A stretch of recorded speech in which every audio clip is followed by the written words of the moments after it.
Good Wednesday morning and welcome to the Talkin VAWLS Network. My name's Boogie Bentley. College football in 2024, man, it's a different animal. It's a different beast.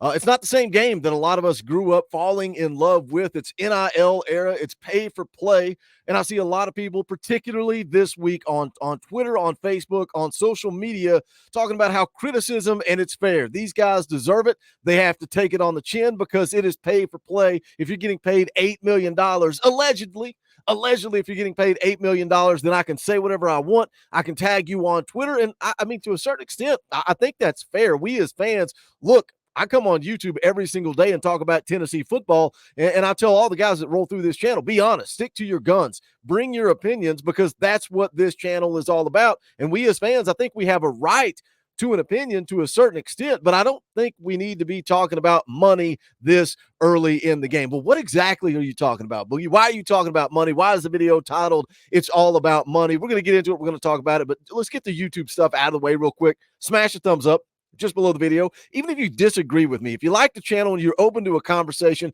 hit that thumbs up. It does help the algorithm of YouTube. Also, if it's your first time here, welcome to the Talkin VAWLS Network. We're not experts here. We're not insiders. We're not media. We don't pretend to be any of that stuff. This channel is for the fans, by the fans. If you like what we do, subscribe, click the bell for notifications. You won't miss out when we go live or when we drop a video live tonight. Talkin VAWLS live, 7 p.m. Eastern time. It's time to move ahead to the Gators. It is time for Gator Hater Week. We're going to do that tonight, 7 p.m. Eastern time. Also, attack the comment section. You don't have a comment, you don't have a question, let's put a GBO in the chat, in the comments. We would greatly appreciate it. So why are we talking about money? Let's take a look at it. This is an article from over at A to Z Sports. Shout out Zach Reagan. This is right after the loss to Arkansas. It says, predictably, Pat Ford, less than 12 hours after the loss, took a shot at Nico Iamaleava's NIL deal and questioned if Tennessee is getting its money's worth from Nico. Now, why are we talking about money? Everybody wants to talk about money. They want to talk about $8 million, and they want to say that Nico doesn't deserve it. Nico's not worth it because of one loss on the road against Arkansas. You know, Josh Heupel dumbed it down. He made it pretty simple. I talked about this in my video yesterday. He said it takes 11 guys doing ordinary things at a high level to have success. I just read a comment from that video yesterday, and it's talking about how many yards that Nico had against Oklahoma, how many yards that Nico had against Arkansas, as if Nico's out there running around by himself trying to make plays. But I get it. When you're the quarterback at the University of Tennessee and there's rumors that your contract's worth $8 million, you're going to take a little heat. And I get that. And I think Nico gets that. But I don't think one loss on the road against Arkansas is going to define Nico Iamaleava's career. But the question that Pat Ford has is Tennessee getting their money's worth? This is from the article. He said the Tennessee Attorney General carried big orange water by going to court and nuking the NCAA's power to enforce rules on pay for play transactions for recruits. That effectively ended an investigation into Tennessee Volunteers quarterback Nico Iamaleava and his reported $8 million agreement to play for the Vols. I think it's funny. The sarcasm, the insults. He acts like this is a bad thing that Tennessee went to bat for their players. He acts like it's a bad thing that Tennessee went to bat for student athletes. I think that was a pretty smart move by this administration. It shows that we care about you. We're going to protect you. You see Faison Brandon going to court. You see all these guys in lawsuits trying to earn their right to make a living. Goes on to say, after a stunning upset loss to Arkansas, the question now is what bang Tennessee is getting for all those bucks. We're going to define it off of one game, guys. We're going to say that Nico's not worth the money because of one football game. Said Iamaleava led the Vols to just 14 points, none in the first half, and their last 5 possessions were all punts or turning the ball over on downs. Iamaleava passed for a season-low 156 yards and ranked 10th in the efficiency in league, ranks 10th in the efficiency in league games. I think we need to break this down, and we need to look at it 2 different ways. Did Tennessee get the bang for their buck for Nico Iamaleava? I think first you got to look at recruiting, because I think that is a big part of what Nico has done. You know, you go back to when he committed in March of 2022. He made it sexy. He made it cool to come play at Tennessee again. All the photo shoots, the alternate uniforms, dark mode, dark pants, orange tops, the Mercedes, like just everything that he did. He was around this program. Every major recruiting event, he was here, going out on the lake, having a good time, spending time with the boys. He made it cool to play football at Tennessee again, and this is all taking place while an NCAA investigation is hanging over the head of this coaching staff and this football program. But Nico was the first guy. Was it just because of money? Was it because of relationships? I don't know. You don't know. People can speculate. People can act like they know. They can speak in absolutes, even though they don't know. That class of 23 ended up being pretty defensive heavy. Guys like David Hobbs, Aaron Carter, Caleb Herring committed in that class. But you also got some guys, some skill guys, Cam Selden, Nathan Laycock. Again, the NCAA investigation looming. But then the class of 24, you signed Mike Matthews, Braylon Staley. This current class of 25 has got some great skill players in it. Travis Smith, Rodarius Jackson, Deshaun Brame. I think Nico he played a huge part in kind of turning the corner in recruiting. Now, it's not just Nico, it's this coaching staff, it's the relationships, NIL definitely a part of it, what Spire Sports is doing. So I think first and foremost, if Pat Ford wants to talk about bang for your buck, I think we can start with recruiting, and I think Nico played a part in that. Now, if we go on from there, we can look at stats, we can talk numbers, we can talk game by game, what Nico's done since taking over as a starter at Tennessee. Excuse me. Went out in that Chattanooga game, threw for 314 yards and 3 touchdowns and a half. Most passing yards and a half ever by a quarterback. Now, people want to argue with me again in the comment section. They want to argue and say, Chattanooga sucks, Boogie. I said this at the time. I said it all week after. I have to keep saying it.